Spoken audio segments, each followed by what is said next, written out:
Bom, uma outra característica aí é a teoria da contingência, né? Ou a teoria contingencial, quando a gente resume aqui o título falando do enfoque contingencial.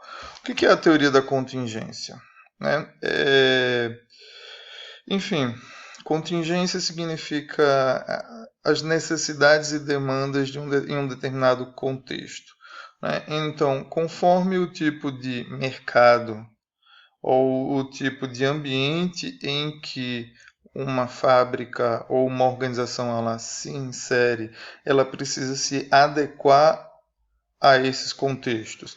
Isso é uma diferença muito grande, né, daquela primeira escola clássica lá do Taylor, né, que se defendia que existia uma forma exata e adequada de fazer, de produzir o bem da melhor forma possível, de ser eficiente.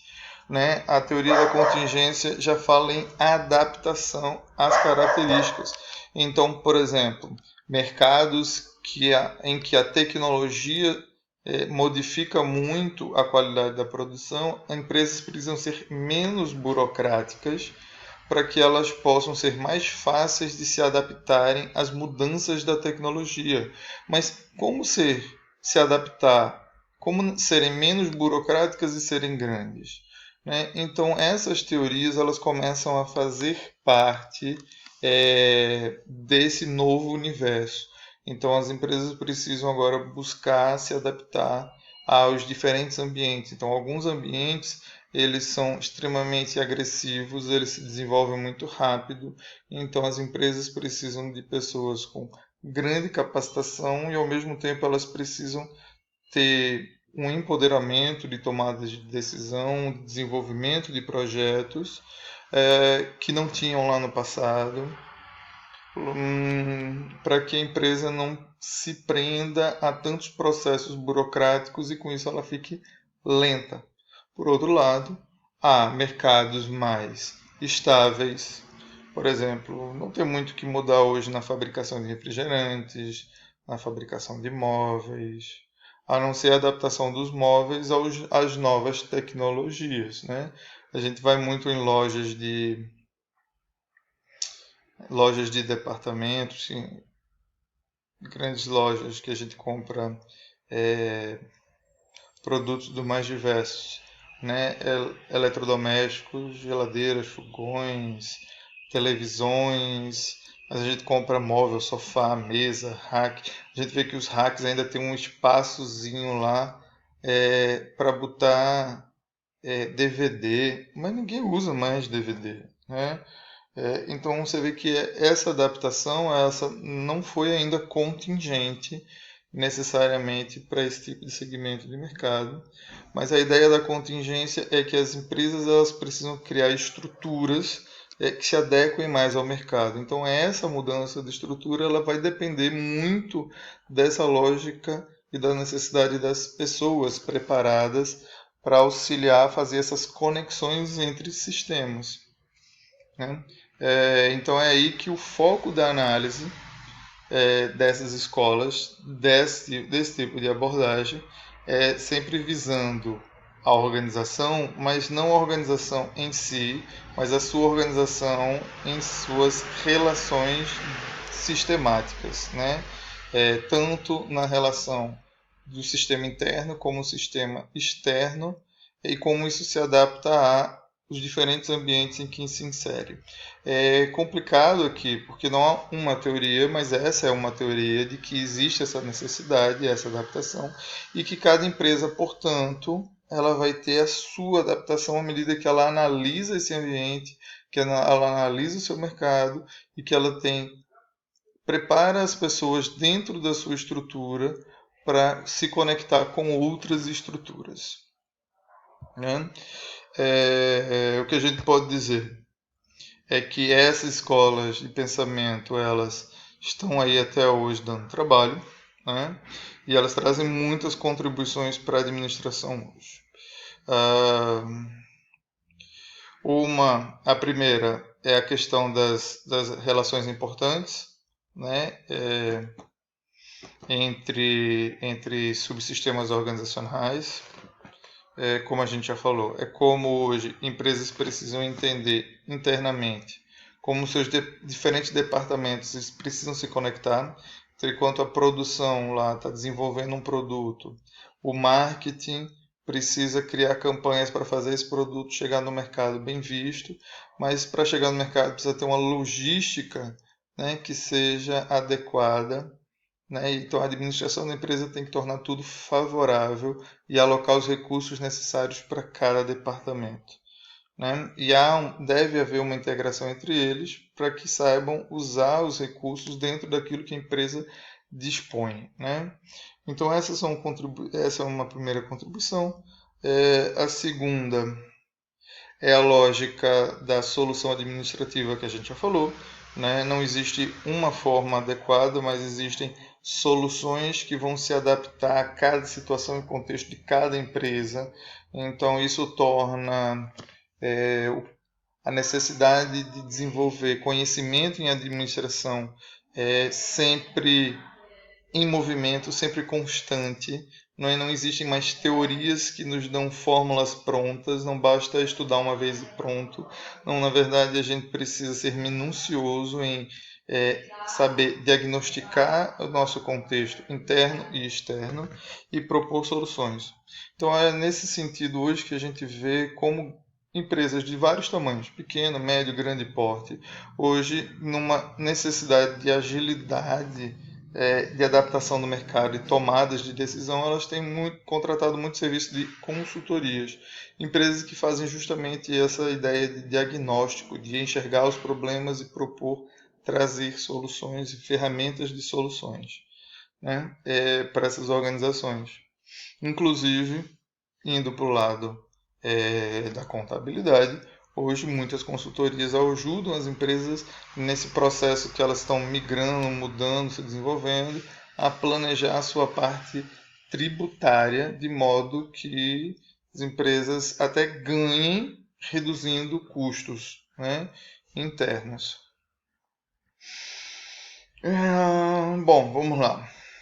Uma terceira contribuição é uma expansão da fronteira da organização, né? Entendendo hoje que diferente das primeiras escolas, a organização não é um sistema fechado, mas é um sistema aberto que se relaciona com os ambientes que fazem parte, e aí em ambientes entendam esse espaço geográfico, demográfico, ou seja, aonde ele se localiza, com suas características de população, de economia, de estilos de vida das pessoas, de como a cultura influencia o comportamento das pessoas, de como a economia, de como as práticas políticas, de como os avanços tecnológicos, como tudo isso modifica o ambiente das pessoas, o ambiente organizacional, ok? E a gente vê também que essa escola contribui abrindo um caminho para a identificação de variáveis ambientais que influenciam o desempenho organizacional. Ou seja, como isso, de uma certa forma, já era um pouco visto já pela escola comportamental, mas como, por exemplo, as mudanças do mundo modificam as condições dentro de umas organizações.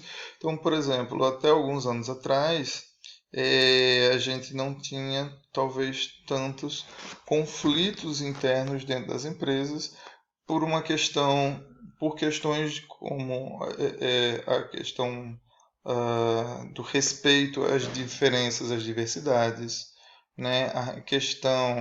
A valorização da mulher. Então a gente hoje tem visto como tudo isso tem modificado o desempenho organizacional, como as empresas acabam sendo mal vistas pelos consumidores, ou as pessoas não querem trabalhar, ou elas precisam valorizar as pessoas que estão lá dentro, e aí elas vão mudando as suas políticas, o modo como se relacionar com as pessoas e vão provocando novas práticas com quem está lá dentro também. Então tudo isso tem sido contribuições dessas evoluções, dessas escolas de pensamento que orientam gestores, administradores a gerenciar todo esse processo administrativo, né? Vamos lá, vamos falar um pouco mais da teoria da contingência que eu falei para vocês. Como eu disse, não existe uma única melhor maneira de administrar, né?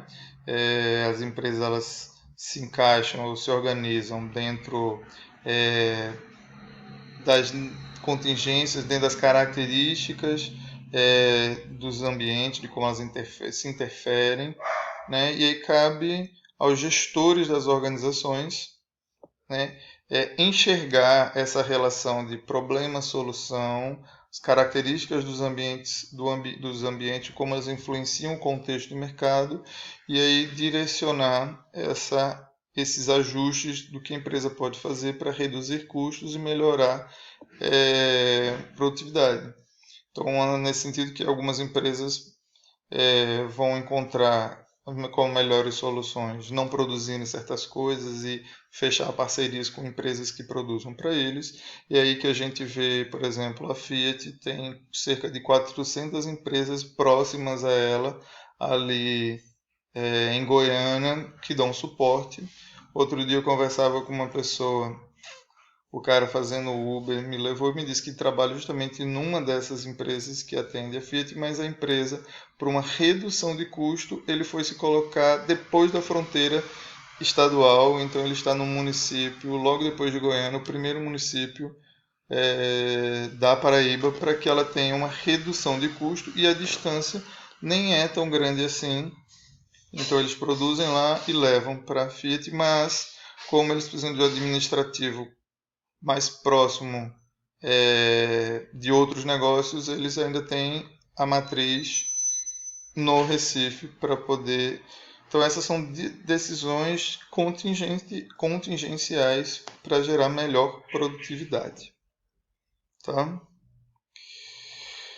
Bom, então a gente vê que essa teoria da contingência traz como contribuição essa necessidade de identificar via análise em loco, diagnóstico particular de cada situação. Então, quando a gente fala de pesquisa empírica, o empírico é ali, de fato, é olhar as coisas acontecendo e entender, tá? Não é ficar imaginando, mas é olhar a realidade, é o trabalho de campo propriamente dito, né?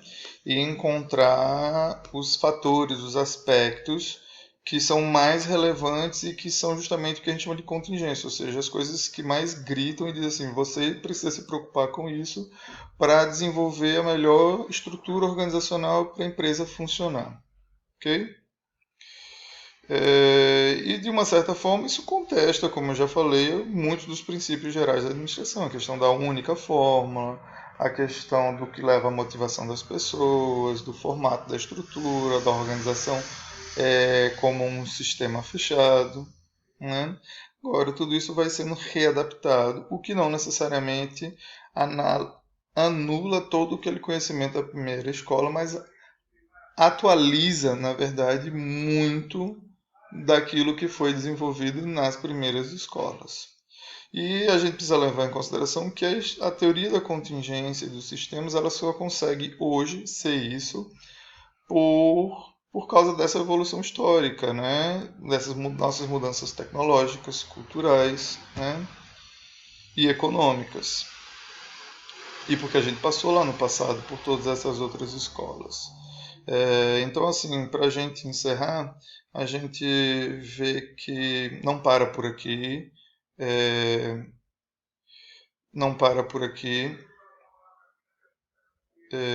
A administração não é um campo de conhecimento fechado em si, muito ainda tem sido desenvolvido em conhecimento, haja visto aí os eventos acadêmicos na área de administração, de organizações de contabilidade, de turismo, que são áreas correlatas e afins direto.